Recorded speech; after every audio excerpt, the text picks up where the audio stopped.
Hey there, welcome to Spectrum Pulse, where we talk about music, movies, art, and culture, and it's a big one today. We're going to be talking about the newest project from Beyonce, COWBOY CARTER. I'm not expecting to make any fans with this review. If anything, it feels like I've been set up to fail. And look, I've known about that for a while. Ever since Beyonce announced that she was making a country album, the air quotes are very intentional, we'll get to why in a little bit, I knew the broader discourse was gonna go down into the toilet and take all the nuance with it, where it feels like there's an obligation to stack up the caveats in advance, especially as I've been known to have some, let's call it contentious opinions on Beyonce's albums that might not be exactly in line with the mainstream norm, like Lemonade and Four being her best albums because they don't lean into the perfect queen diva iconography. They instead hit the flawed humanity that I find compelling about her. And feeling that the self-titled album and Renaissance, they aren't exactly the unimpeachable classics that certain folks really want to make them out to be. Now, that's not saying Beyonce isn't a tremendous singer or live performer, or that she doesn't work impressively hard to maintain that pop icon status, but I also know she's a better curator of iconography that serves her brand rather than a unique creator. Hell, it's one of the reasons that Renaissance bounced off me a lot more than I wanted. I did all the work to understand the sound and the queer black history from which Beyonce was pulling from, but there was this decontextualization of what she was referencing to serve what she wanted, especially in the politics. And I mean, it was certainly impressive, the scale and scope of it, but when Special Interest put out Endure later that year in 2022 and brought out a house sound that was more ragged and rooted to the harsher global reality of those spaces, well, going back to Renaissance, I wasn't mesmerized. Hell, I wasn't mesmerized at the time. But country, that's a different beast altogether. Part of my reputation on this platform is one of the few critics who consistently discusses country music, both mainstream and independent. I have roots in this space. I'm also very willing to criticize it. See my last video essay on bro country. So it might surprise some of you when I say, not only did this project announcement not surprise me, I was really looking forward to this album. The pump had already been primed with Daddy Lessons, which is a great song, and of course sparked its own truly frustrating brand of controversy when Beyonce performed it with the Chicks at the CMAs years ago. Mostly because the backlash against her was kind of flattened into pure racism by white country purists when, quite frankly, there was more going on than that. Because instead of actually making institutional changes to the platform or elevate the black country artist already in the scene, the CMAs would rather swing for the biggest mainstream crossover act for clickbait, propping up the traditional institution up until they can find a way to get more cash and eyeballs and clickbait. Or, you know what, let me put it another way. I actually think it was a bad look for Alan Jackson to walk out of Beyonce's performance. He is a neo-traditionalist to a fault. He doesn't even think Chris Stapleton is country. He considers him more Southern soul. But Daddy Lessons is also way more country than the majority of what Music Row platforms. But you know what? In every statement Alan Jackson has made about the industry and the utterly corrupt Nashville apparatus,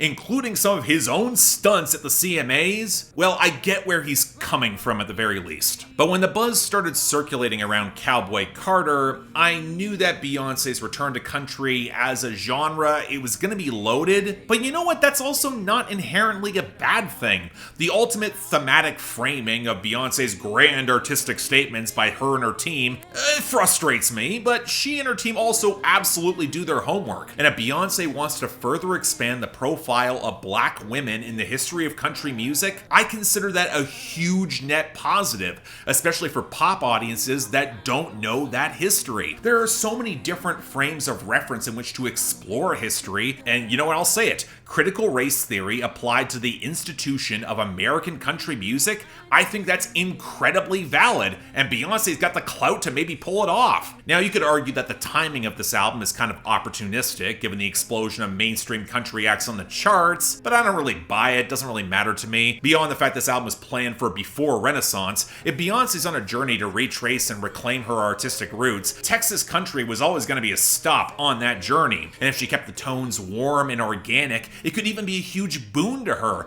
tap into the firepower I've wanted to hear more of since Lemonade. Now granted, when I started hearing statements that this album wasn't full country, more of a Beyonce album first, Well, I also wasn't surprised, especially with the 2 singles and especially the production, but I was a bit disappointed. It felt like the requirement that a Beyonce album is an event is kind of overshadowing sonic cohesion going truly deep. I also wasn't wild about the 80-minute runtime and some very obvious feature choices, but that's not exactly surprising either. She did that with Renaissance, for better and for worse. So okay, what do we get on Cowboy Carter? Oh boy. Albums like this can be difficult to discuss, partially because there is a grand scale to Cowboy Carter that demands to be considered simultaneously on multiple levels that often feel in tension with each other and openly confrontational with certain subsections of the audience. Now, part of this album wants to continue the riotous party of Renaissance. Part of this album also wants to showcase Beyonce's knowledge and aptitude within country, but really all manner of Southern black music, from soul to blues to folk to country rap. And part of this album wants to take one's conception of genre defined by the industry and then shove it down everyone's throat, carry all of it under the banner as Beyonce and fuck everyone who dares stand in her way. As such, it can feel actually markedly more experimental and openly challenging than Renaissance was, calling back to older genres of music, but blending and remixing and reframing them with white-hot intensity, with the subtext being that if there is any act working today who could pull this off and then demand it be accepted or at least taken seriously by the audience and industry alike,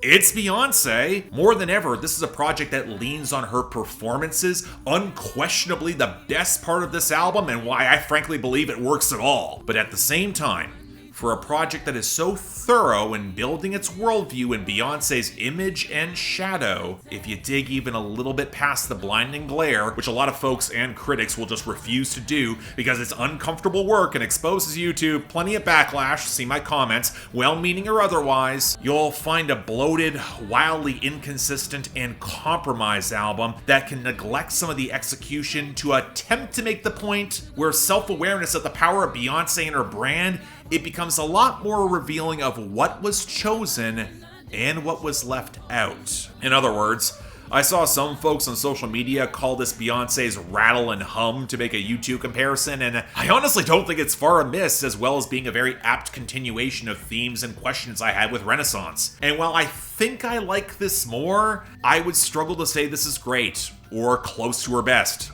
Not beating 4 or Lemonade anytime soon. But for starters, as a gesture of goodwill, I want to start off with what I think works in spades. That's Beyonce herself. One of my ongoing issues that I have with Renaissance is her choice to lean on so much above-it-all house vamping, which in my opinion doesn't really flatter her skill set as a singer, which led to this lingering feeling of disengagement that kind of had me at a distance throughout most of that album. It felt a little like resting on one's laurels, indulging this queenly power fantasy, which, again, as I said 2 years ago, will absolutely work for certain parts of her target audience, but rarely does it for me. Cowboy Carter, though, is different. You can tell there is a raw intensity and edge that I love so much on 4 and Lemonade, and it's here. You can tell she knows it's going to be a tougher sell to some audiences who will look sideways at country music, and you can tell just how hard she is working to show she really cares, stacking up those harmonies to be as lush and robust as they have ever been. And that translates, well, somewhat, into the album's sense of scale, and the acknowledgement this was not a cheap endeavor either. If your second song is a Beatles cover of Blackbird, and for what it's worth, a really damn pretty one, and then you later sample The Beach Boys, Nancy Sinatra, Chuck Berry, Patsy Cline, interpolate Fleetwood Mac, and then cover one of Dolly Parton's most famous songs in Jolene, believe me, we will get to that, you are paying a fortune in royalties. You only do that if you really care. And you know what? For some really well-known cultural signifiers too, perhaps even too well-known. Now, I do really wish all the harmonies were allowed to sound as organic as they should. The vocal mastering and blending can feel frustratingly inconsistent across this album, and that happens when you're probably not recording in the same same space with the same producers every single time, it's usually a little bit too clean and touched up, which is a really odd choice when you're trying to amplify a more organic analog foundation. But really, it is indicative of the larger question of this sound and the structure of this album as a whole. And let's really get into the latter, which seems to have the feel of two ideas that were kind of mashed together. That of a vintage country radio show hosted by Willie Nelson, his let's hang out and get high mode, that less than seamlessly slides into the Linda Martell show, starting off with some snippets of Linda Martell discussing genre as she was the first black woman to ever play at the Grand Ole Opry, now having her own throwback variety hour show. Now the juxtaposition is stark and intentional. What Texas country is in some form, highlighting the moments where as a consummate performer, Beyonce is not that far removed, and in a different timeline, she probably could have played at the Opry herself, but also how limiting the structures of genre might be, opening up songs where Beyonce will sample and dive into various regional flavors of country or really black music past and present, highlighting roots in blues and classic R&B and Memphis soul, even modern Texas rap, which is coincidentally seeing something of a revival the past couple of years. Kinda would have been nice or cool to see some of those get featured on this project outside of most of the production choices. But if you dig into the liner notes, it is very telling how her team doesn't really bring in even the acclaimed producers in modern country. Yeah, the Cam and Rhiannon Giddens writing and performance credits, I think they're very welcome, but this is an album that leans more on The Dream and Swiss Beats and Pharrell, and even a pleasant surprise for me with Raphael Sadiq. Great to hear him getting work, and it leads to a sound palette where you're gonna hear acoustic guitar, slightly more organic percussion, the occasional bit of fiddle, but it's grounded in very different grooves and structures that owe a lot more to,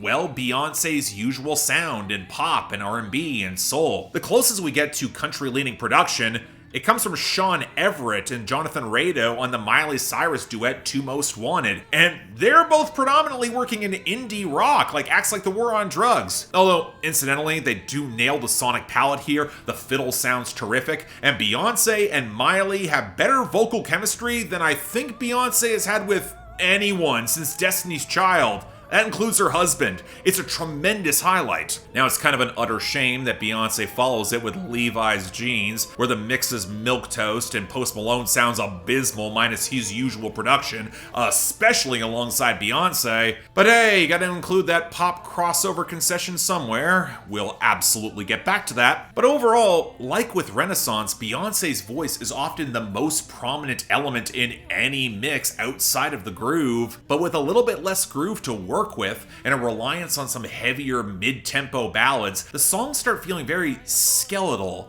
lacking in foundational melody, and that means the album starts feeling its extended runtime very fast, with a lot fewer up-tempo songs. And that strikes me as a bizarre choice. Beyonce's got the voice and power to make some huge, warm, epic-sounding Texas hoedown jams, where the mix could feel a lot more full and rollicking and anthemic, built for that live show, and it doesn't really happen. Texas Hold'em, the sample-heavy dance jam Ya-Ya, or the pulsating acoustic Riverdance, they're the exceptions, they're not the rule. Unless, of course, you count the country rap cuts where there's a lot more twang alongside stock if well-balanced and well-produced percussion, where they just feel a little bit lackluster in terms of a more striking melodic hook, or with sweet Honey Buckin', sounds like three ideas that Pharrell just mashed together. But that's also frustratingly common on this album. The songs generally flow into each other well, and it is kind of a nice conceit that the project could flow into itself back to front, but there's no consideration for momentum, and that leads to some swerves that really struggle to make sense even in context. Take Daughter, the sort of sultry, dark country melodrama where I was totally on board for Beyonce actually going there, but midway through the song, she interpolates an Italian opera aria, and while lyrically it makes sense in context, in execution it feels like it's only here so that Beyonce could prove she could sing that aria in that style and pull it off. And when you follow it with Linda Martell talking about the confines of genre on Spaghetti, which is straight up country trap, look, I get what the wild juxtapositions in sound, what they're trying to imply about genre conventions, who is allowed to expand or explore it, a conversation conversation that Beyonce just wants to take control of by force. The execution feels really ham-fisted, I'm sorry. And you know what, in fact, we've danced around this long enough. Let's actually talk about genre and what it really is, and what Beyonce knows that it is. Marketing. I mean, it's branding. It's setting up broad, descriptive signifiers that if someone is getting a product, they have a rough idea of what they're getting. It's built more for the consumer than the artist, if we're being brutally honest here. Now, were genre conventions often built on societal factors like racism? Absolutely. Country was split from the blues at its origin point by early radio programmers and marketers and label bosses to tell white and black audiences who the music is for so they can make more money off of targeted and segregated audiences, and incidentally keep them away from recognizing any class solidarity or just common cause. I mean, country music historians at the Hall of Fame in Nashville, they make that abundantly clear, also very true in rock, and this has persisted across all genres, especially those in which Beyonce's worked, pop and R&B. Because let's keep this real, it still does occur today. The black acts that make pop music are often pushed and marketed as R&B, and it has its own unique sound and traditions, where a lot of white pop acts are allowed to dabble and jump across all sorts of genres, including R&B, and then get acclaim for not sticking inside the box. Now, country can actually be a little unique in this space, in that there are the conservative genre purists who will get annoyed at the slightest genre bending from anyone, white, black, male, or female, but I did an entire 2-hour video essay how bro country was industry backed and was allowed to flaunt a lot of those conventions to grab rap cliches wholesale, often badly. And yet Beyonce, playing to more organic Texas sounds, she got backlash? But I said this back in 2019 with Old Town Road and Lil Nas X, and it's just as relevant here. While systemic racism is a major factor concerning genre and its history, in industry towns like Nashville, within record labels, genre is a construct. It's built to protect the money and prop up exploitative systems. Who paid their dues? Who are in the club versus those who aren't? And those boundaries can get mighty flexible when the right checks are being cashed, especially if you're willing to play the game. Going back to Linda Martell, it's absolutely true. Her career was derailed by racist bullshit from her label boss. And that label was literally called Plantation Records, good lord. And him later threatening to sue any other label that she tried to sign to. But what also struck me in digging through the history, how so much of it just mimics bad business in Nashville to this very day across the board. And systemic oppression, it only compounds, it doesn't cancel out. So let's go back to Beyonce and Cowboy Carter, and two very real truths that need to be stressed in talking about this album. The first being that as a black woman coming up in pop and R&B, she worked her ass off to get to where she is, especially to achieve this kind of longevity. She played the hard game and she won. And on some base level, the go fuck yourself attitude of this album to those who are still scorning her, trying to take what is rightfully hers, yeah, I get it. I absolutely get the emotional resonance and the heady power fantasy that it is. It's why so many are so enthralled from the jump. Hell, I'm even on her side when it comes to the bullshit she faced from Nashville and to a similar extent from the Grammys. She references not caring about winning the top prize for Album of the Year when she absolutely should have won at least for Lemonade, and the systemic context of those losses clearly stings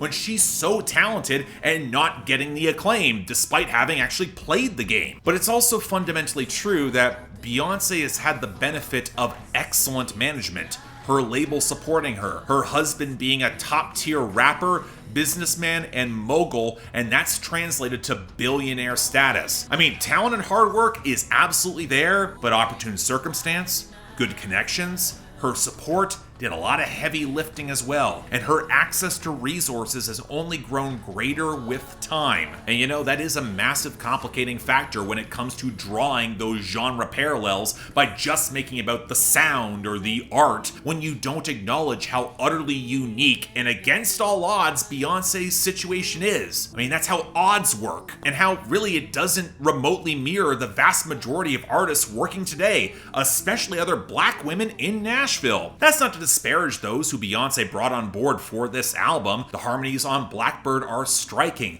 I'm thrilled that Tanner Adell, Brittney Spencer, Tiera Kennedy, and Reyna Roberts, they're gonna get the first featuring credits on the Billboard Hot 100 when that song charts, despite it just being for a Beatles cover, where the splits will probably be very limited. And you know what? I'm happy that all their streaming numbers went up for this release, including those for Linda Martell, but it's an atomized boost. It's not systemic change that's gonna last on Music Row or the industry at large. And I'm not even sure that the most awarded person in Grammy history, that this will move the needle for this album to be Album of the Year. Because for a project that wants to claim that it's so genre-breaking in its structure and epic scale, magnifying Beyonce's power with so much attitude, it leaves me asking why she bothers to give the CMAs or Music Row or the goddamn Grammys the time of day. Or worse still, some very obvious label concessions. Post Malone should not be on this album, for God's sake. Now, incidentally, the initial vinyl and CD releases actually exclude chunks of this album, with pretty much every moment where Linda Martell is actually mentioned. And while some of that might just be incidental or a screw up in the product release, that happens, it does feel very revealing of what could be cut. What it also reveals is that Beyonce and her team are still very much playing the game. I said this with Renaissance, and if anything, it's more true here. While there's actually more structural experimentation in some of the juxtapositions being made, I don't even think it's a very strong subversion of even Nashville power structures, so much as reinforcing the structures in which she has her own power. But truth be told, I don't even think Beyonce's trying for subversion anymore, and this is where we have to get into the content, because outside of the very few dance jams and some broad genre critique, in terms of subject matter and lyricism, this album plays to a lot of very traditional, conservative-leaning tropes in the genre. Hard work, raising one's children, standing by your man, and there is a decent number of sex songs here, and I'll say this, Beyonce's still pretty good at selling them. Pulling yourself up by your bootstraps and beat the odds, being a good, hardworking Christian woman, a lot of American patriotism, individualism, where proper heritage and history need to be reclaimed. And you know what, to be abundantly fucking clear, you can make great art with those themes. I've praised a lot of it for over a decade now. And moreover, as much as folks like Azealia Banks thinks all this is Jay-Z's fault that she's playing into these tropes, I remember those Beyonce albums in the 2000s and 2010s, especially on Lemonade. The subtext has not changed all that much. A country framing just shows a different side of it. But what I find most revealing, in the direct through line from Lemonade and in the proud tradition of country revenge songs, is how much pure venom Beyonce still has for that Becky with the good hair. It's persisted nearly a decade later, as this album focuses the majority of its anger on bringing down women with righteous vengeance. And that takes us to the cover of Dolly Parton's Jolene. Let's be clear, the vocal performance, the arrangement of the song is excellent. If it's a pure cover, I would call it a tremendous highlight, but Beyonce and her team rewrite the lyrics, where the desperate pleas, they become threats, and any possibility of vulnerability or deeper humanity, they go out the window. And I'm sorry, it feels tacky. At least when Daughter follows it, there's some pathos in the violent melodrama that feels like it could have been pulled out of a soap opera like Dallas. But what's wild is that anger towards women does not stop. The next track, Spaghetti, features lines that are in direct reference to Khalees, who called out Beyonce for sampling her without credit or asking on Renaissance, which Beyonce and Pharrell absolutely did. They took the sample off of Renaissance. If Khalees is so beneath you, why are you punching down, Beyonce? I mean, it's a sour moment amidst more than a few across the album, which for an act who has been this successful, it feels like a human ugliness that's kind of self-serving, but also emblematic of a very specific, hyper-rich brand of conservatism, which is unfortunately rather common. Those who have achieved every success, but still aren't that happy. And to the conversation about genres and the poisonous conflation of systemic racism and capitalism with what entrenched them, you can tell exactly where this album stopped short of taking the next step, challenging the bad systems, because that would have to acknowledge how much Beyonce and Jay-Z have benefited from compromising within those systems. I mean, it echoes a much heavier problem with Renaissance. I said it 2 years ago, where country has just been more willing to play by the rules as a genre. But if Beyonce wants to explicitly highlight how those rules were written,